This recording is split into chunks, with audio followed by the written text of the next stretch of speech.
Shalom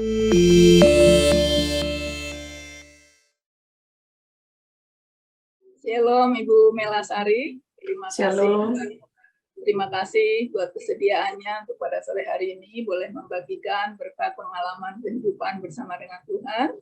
Ibu Mela boleh membagikan bagaimana pada saat Ibu divonis ada penyakit sesuatu dan bagaimana perjalanan untuk menjalani dan melewati setiap proses sampai akhirnya boleh mengalami sebuah kemenangan bersama dengan Tuhan. Silakan Ibu Mela, waktu saya berikan. Terima kasih kesempatannya. Selamat sore Ibu Bapak, nama saya Melasari Toto.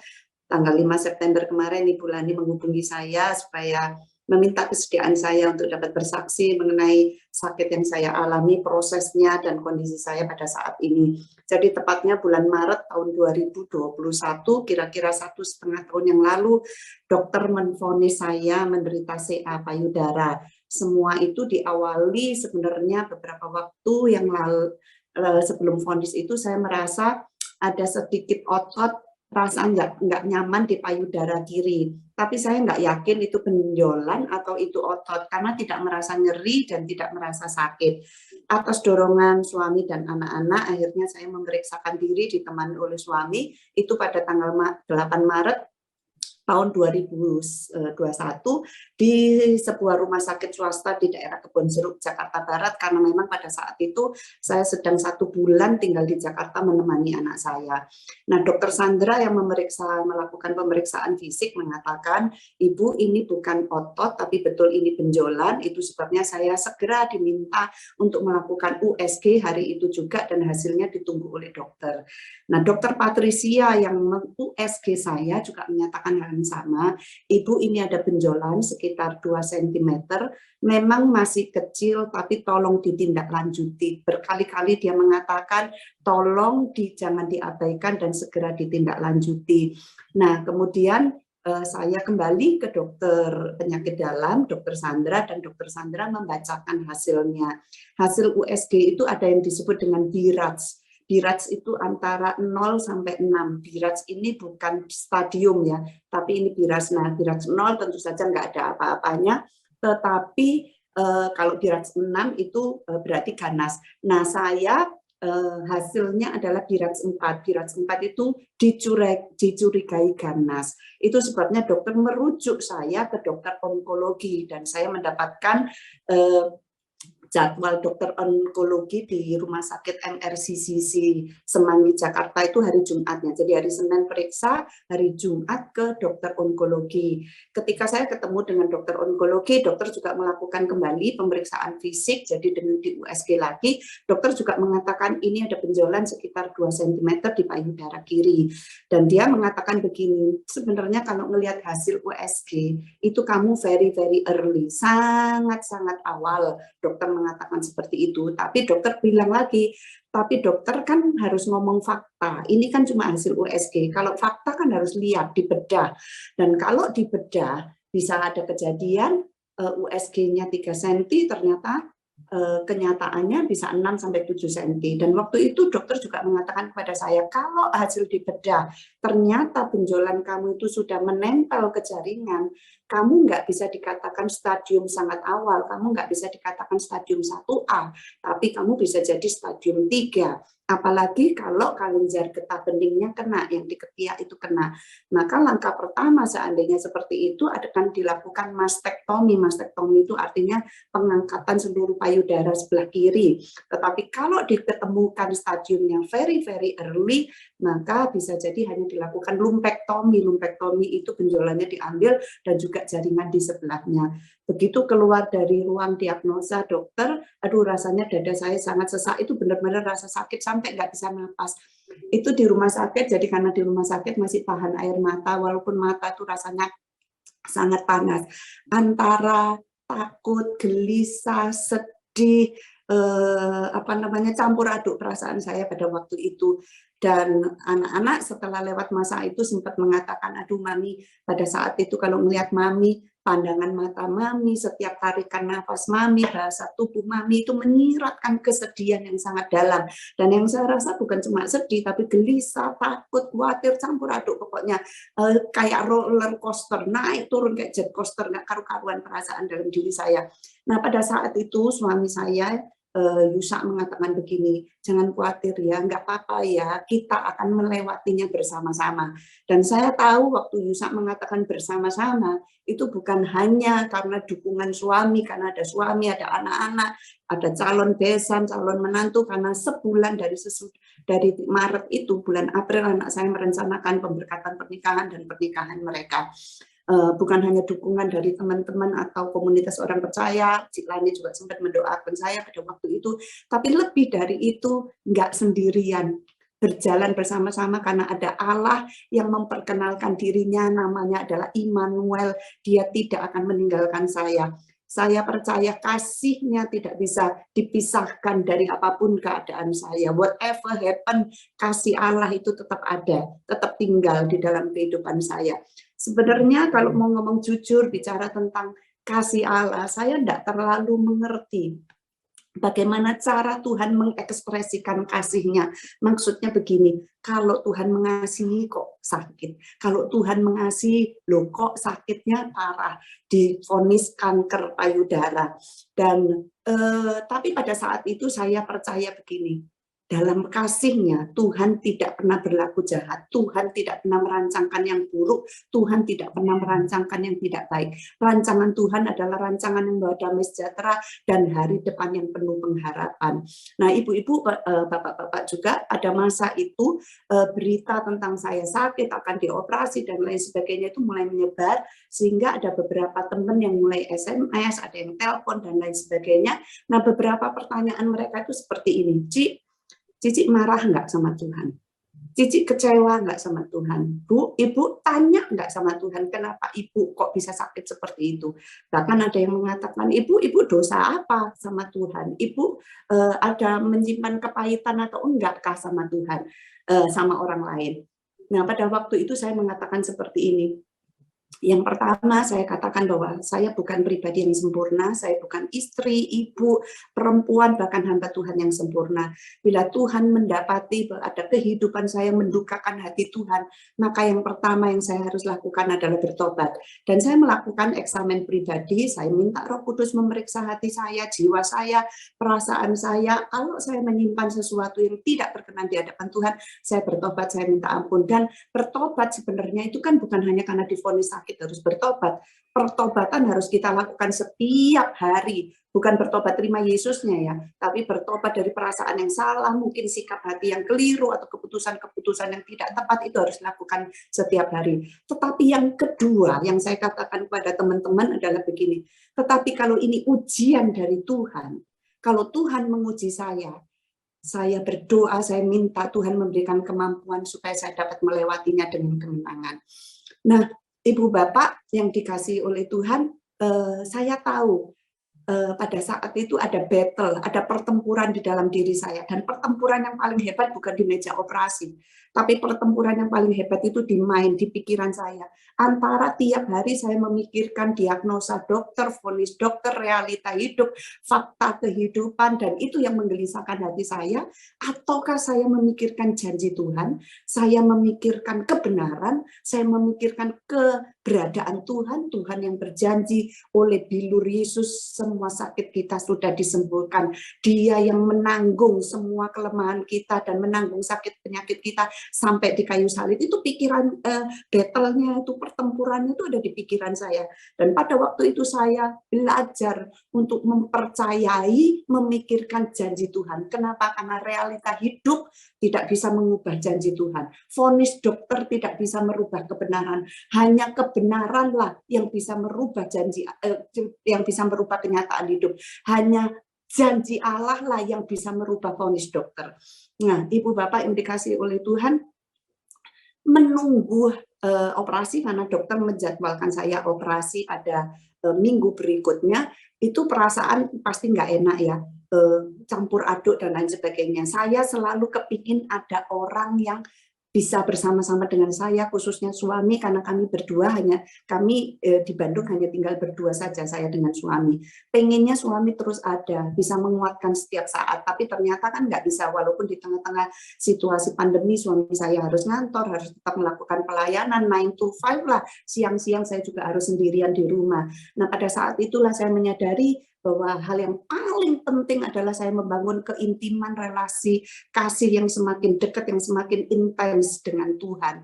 Dan relasi kasih yang dinyatakan dalam doa ini kan bukan hanya sekedar curhatan sama Tuhan, bukan hanya sekedar menyampaikan isi hati, perasaan negatif, pikiran negatif saya kepada Tuhan. Loh, Tuhan ngerti nggak perasaan negatif saya? Oh, ngerti dalam kemahatauannya. Wong saya aja ibu, kalau anak saya gelisah saya menangkapnya, kalau anak saya happy saya juga dapat menangkapnya, kalau anak saya tegang saya juga ngerti, oh anak saya lagi gembira atau lagi tegang. Apalagi Tuhan dalam kemahatauannya, dia ngerti betul kekhawatiran saya, ketakutan saya, kegelisahan saya, Tuhan ngerti. Tapi yang saya maksudkan dengan doa bukan hanya menyampaikan isi hati, keinginan kita, harapan-harapan kita kepada Tuhan, tapi lebih dari itu adalah mendengarkan tuntunan Tuhan, mendengarkan apa sih penghiburan Tuhan dan kekuatan Tuhan dalam kehidupan saya. Nah, saya tidak pernah mendengarkan suara Tuhan secara audible, sampai sekarang pun tidak. Saya juga tidak pernah melihat secara visible kehadiran Tuhan, tetapi dengan cara yang saya dapat mengerti, saya tahu Tuhan melalui Roh Kudus itu bicara dalam kehidupan saya, dan saya mendapatkan impresi seperti ini.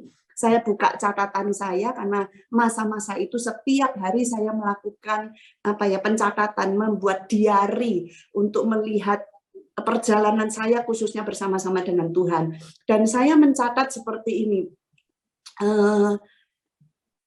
Roh Kudus memberikan impresi seperti ini, step by step. Satu langkah demi satu langkah, satu-satu diselesaikan. Dan sepertinya Roh Kudus itu bicara sangat lembut dalam hati saya, tapi aku sekali-kali tidak akan pernah meninggalkan engkau. Nah, yang saya tangkap, yang impresi yang saya dapatkan pada waktu itu adalah berarti begini, step by step, satu langkah demi satu langkah. Oh, berarti saya tidak akan mendapatkan mujizat yang instan. Saya tidak mendapatkan mujizat yang spektakuler. Keinginan saya, pikiran saya, angan-angan saya kan begini. Memang hasil USG dan mamo ada benjolan, ada birat yang dicurigai ganas. Tapi ketika mau dioperasi, tiba-tiba benjolan itu nggak ada lagi. Pengennya saya kan seperti itu. Tetapi ternyata pikiran saya tidak sama dengan pikiran Tuhan. Jalan yang saya inginkan tidak seperti yang dirancangkan oleh Tuhan. Nah, saya mendapatkan konfirmasi dari salah satu keponakan saya yang mengirimkan WhatsApp ke saya, dan dia mengatakan begini, tante ya, dia panggilnya, enjoy ya, setiap proses kesembuhan bersama-sama dengan Tuhan. Dan itu menguatkan hati saya. Saya percaya setiap kita datang kepada Tuhan dan Tuhan bicara dan kita menangkapnya, itu bukan hanya membuat kita merasa teduh dan tenang, tapi lebih dari itu kita akan menerima revival, bukan hanya sekedar survive, bertahan menghadapi masa sulit, tapi mengalami revival, mengalami kebangkitan, mengalami kebangunan dari dalam diri kita. Khususnya saya pada waktu itu, karena saya percaya ada sesuatu yang seperti dirampok dari hidup saya ketika mendengar vonis dokter. Nah, akhirnya saya dijadwalkan operasi pada tanggal 16 Maret tahun 2021.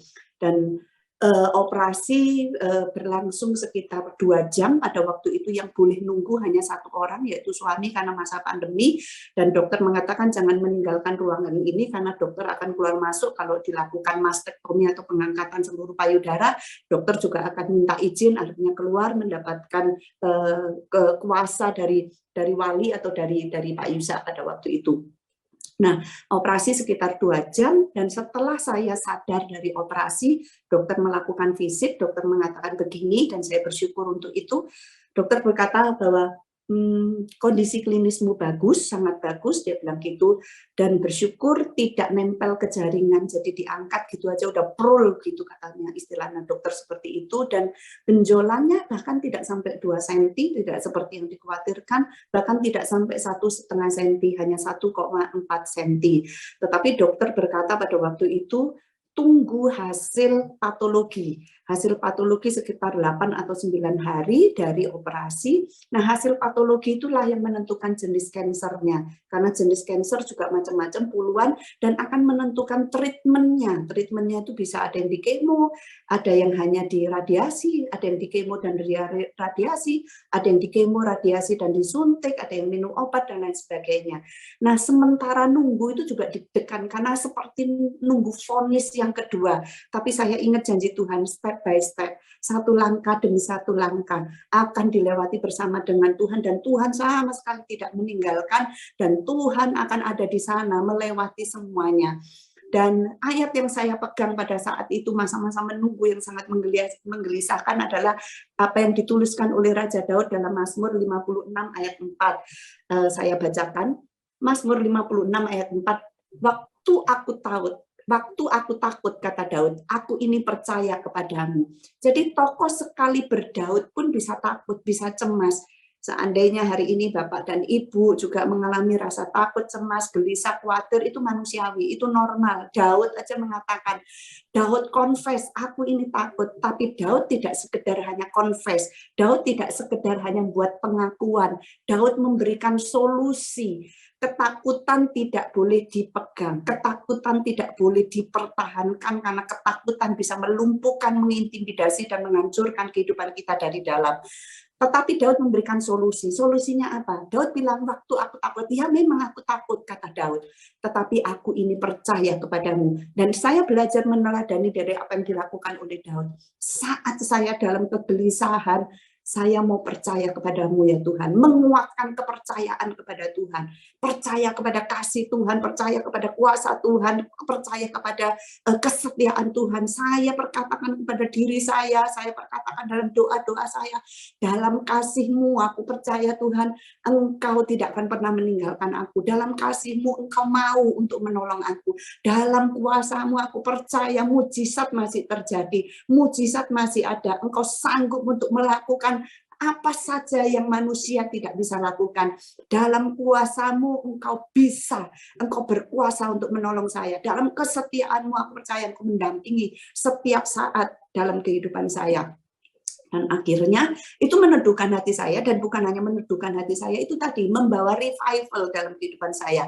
Dan akhirnya hasil patologi keluar kira-kira 9 hari, dokter membaca, dan waktu membaca dokter mengatakan begini, kalau baca ini haleluya katanya, malah double haleluya, bukan nggak ada kanker, ada kandungan kankernya. Tapi ngelihat itu diagnosanya macam-macam, ya ada yang diperiksa, ada hairnya, ada KI67, saya nggak terlalu ngerti juga semua prosesnya, tapi dokter mengatakan dari hasil patologi ini, kamu tidak perlu di kemo, tapi kamu tetap harus menjalani radiasi sebanyak 16 kali. Bahkan dia mengatakan tidak perlu sampai 20 kali, dan kasus kamu adalah karena hormon, estrogen reseptor positif, itu sebabnya kamu harus minum obat. Jadi saya diradiasi, dan selesai radiasi itu bulan Mei tahun 2021. Jadi 3 hari sesudah anak saya menikah, saya diradiasi, 3 minggu kemudian selesai radiasi, saya minum obat sampai sekarang, dan saya harus menjalani pemeriksaan rutin 3 bulan sekali. Minggu yang lalu saya baru menjalani pemeriksaan, cek tumor, cek darah, kandungan tumor, dan semua hasilnya baik. Nah, selama 2 tahun pertama saya tiap 3 bulan harus kontrol rajin, kontrol, dan nanti selanjutnya kata dokter 6 bulan sekali, selanjutnya nanti juga ada setahun sekali mengikuti saran dari dokter. Ibu Bapak, menghadapi masa yang tidak mudah itu hampir itu melumpuhkan hidup saya, seperti yang tadi saya katakan, seperti merampok harapan dalam kehidupan saya. Tapi kita punya Allah yang besar, kita punya Allah yang dahsyat, yang tidak akan membiarkan kaki kita goyah, tidak akan membiarkan kita jatuh tergeletak. Saya percaya Tuhan tidak pernah lalai melakukan apa yang menjadi bagiannya. Dia mengasihi kita sungguh-sungguh, dan dia berkuasa untuk menolong kita. Dalam kasihnya dia mau menolong kita, dalam kuasanya dia sanggup untuk menolong kita.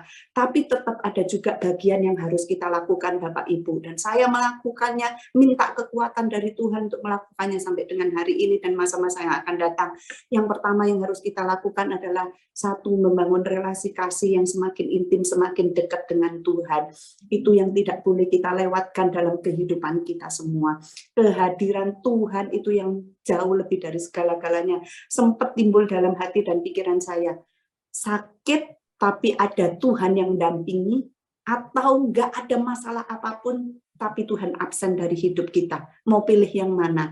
Dan saya berkata, lebih baik sakit, tapi ada Tuhan. Karena kalau Tuhan hadir, ada pertolongannya, ada solusi, ada jawaban, ada mujizat, ada perkara yang adikodrati dan supranatural. Absennya Allah dalam hidup kita, walaupun sepertinya hidup kita baik-baik, justru itu malah petaka yang sangat hebat dalam kehidupan kita. Yang kedua, yang saya sampai hari ini minta kekuatan Tuhan untuk terus saya lakukan adalah berbuat baik. Berbuat baiklah kepada diri sendiri. Berbuat baik kepada diri sendiri itu termasuk makan, bertanggung jawab, istirahat yang baik, kemudian minum minuman yang baik juga. Buat hati kita senang dengan melakukan hobi kita, tapi termasuk berbuat baik kepada diri sendiri adalah melayani Tuhan, melakukan pekerjaan Tuhan, dan melayani sesama. Kenapa melayani sesama saya katakan itu berbuat baik kepada diri sendiri? Atau mungkin ibu-ibu, bapak-bapak bertanya, saya yang sakit kok saya harus melayani orang. Kenapa? Karena dengan melayani orang, sebenarnya itu seperti memberi makan kepada jiwa kita. Saya menyadarinya, pada waktu saya sakit dalam keadaan sangat terbatas, minimal yang saya bisa lakukan berdoa untuk orang lain, itu saya lakukan. Minimal hanya kirim ayat sama orang lain, itu yang saya bisa lakukan, ya itu yang saya lakukan. Karena dengan melayani orang lain itu memberi makan kepada jiwa saya. Kalau jiwa saya dikasih makan, jiwa saya akan teguh, jiwa saya akan kuat, jiwa saya akan sehat, jiwa saya juga akan bugar. Kalau saya menyemangati orang lain, ternyata saya juga ikut semangat. Kalau saya memotivasi orang lain, ternyata saya juga dibangkitkan dan dimotivasi. Itu yang saya lakukan sampai dengan saat ini. Saya berdoa, saya berharap kita semua, ibu bapak dan juga saya, hidup kita ini boleh menjadi pernyataan kasih Tuhan, pernyataan kuasa Tuhan, pernyataan kehadiran Tuhan. Orang lain akan melihatnya dan akan memuliakan nama Tuhan. Itu saja kesaksian dari saya. Terima kasih untuk kesempatannya. Tuhan Yesus memberkati. Oh, luar biasa. Kesaksian yang sangat memberkati kita dan menginspirasi buat kita semua ya. Ada beberapa closing statement yang tadi sudah disampaikan oleh Ibu Melasari, biar terus kita boleh membangun relasi kita dengan Tuhan, kita tidak berhenti untuk berbuat baik, kita juga terus untuk bekerja dan melakukan apa yang Tuhan kehendaki dalam setiap kehidupan kita ya. Izinkan saya juga akan berdoa untuk Ibu Melasari ya. Bapak, kami bersyukur buat kesaksian pada sore hari ini yang sudah sangat memberkati kami ya Tuhan. Pengalaman kehidupan bersama dengan Engkau, perjalanan cintanya bersama dengan Engkau, biar ini yang boleh menginspirasi buat setiap kami boleh terus mengejar Engkau ya Bapak, di dalam nama Tuhan Yesus. Kami memberkati buat Ibu Melasari, terus kami percaya Tuhan sudah menyembuhkan Ibu Melasari secara total, bersih dari kanker dalam setiap tubuhnya di dalam nama Tuhan Yesus. Kami juga memberkati buat pelayanannya di tengah-tengah keluarga bersama dengan suami Pak Yusuf Toto, dan juga pelayanan apapun juga yang Tuhan percayakan dalam kehidupannya terus boleh berdampak dan menjadi berkat bagi banyak orang. Tuhan boleh menguatkan bagi banyak orang. Terima kasih Bapak, kami sungguh bersyukur untuk karya-Mu, kami bersyukur buat kasih-Mu, kami juga bersyukur buat kuasa-Mu yang terus bekerja sampai hari ini. Di dalam nama Tuhan Yesus kami berdoa dan memberkati. Amin.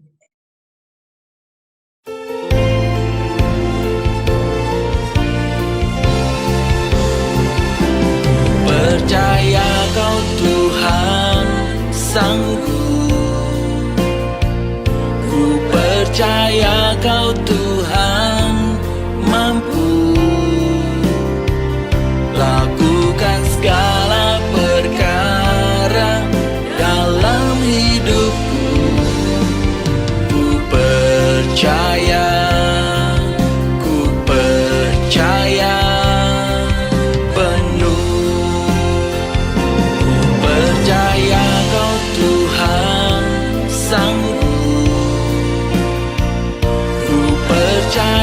Kau Tuhan mampu